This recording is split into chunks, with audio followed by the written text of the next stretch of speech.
انا دلوقتي وريتهم الورق كله، يعني انا اعمل ايه دلوقتي؟ انا قاعده عند صاحبتي من شهر 2 اللي فات، اروح فين؟ عقدي خلص في شهر 2 اللي فات. صاحب البيت عايز يسكن بدالي السودانيين عشان السودانيين بيدفعوا 3000 جنيه. انا ما عنديش مقدره ان انا ادفع 3000 جنيه ومعايا ثانويه عامه. صاحبتي هتفضل معاداني عندها العمر كله؟ انا ما بكدبش. عقد الايجار اهوت اللي انا حطاه في الورق بتاع الاسكان اهوت. دلوقتي ناشد من يا سياده الريس، يا سياده الريس، شوف بنك الاسكان بيعمل ايه في الستات الارامل والمطلقين. حرام، ما يرضيش ربنا. انا مش لاقي حد. انا اخر ما زهقت قلت اطلع اكلمك، مع اني الله اعلم هيوصل لك ولا لا، بس انا بناشد كل الشعب المصري، الناس المحترمه، يوصلوا الفيديو دوت لاي حد.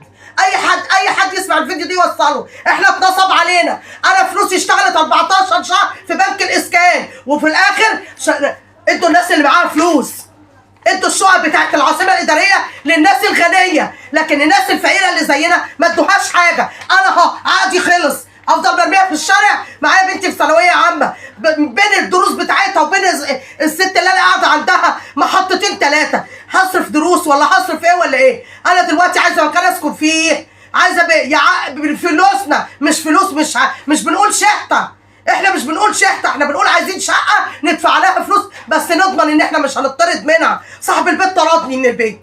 صاحب البيت سايب العزال عنده وسايب حاجتي عنده عشان خاطر رهن عبال ما اجيب له بقيه الفلوس، لان انا خدت التامين وخدت كل حاجه وقعدت بيهم عشان الثانويه العامه اللي معايا، وعشان خاطر كنت اخد الشقه، كنت بدبق جنيه على جنيه عشان خاطر اخد الشقه. طب دلوقتي انا اعمل ايه؟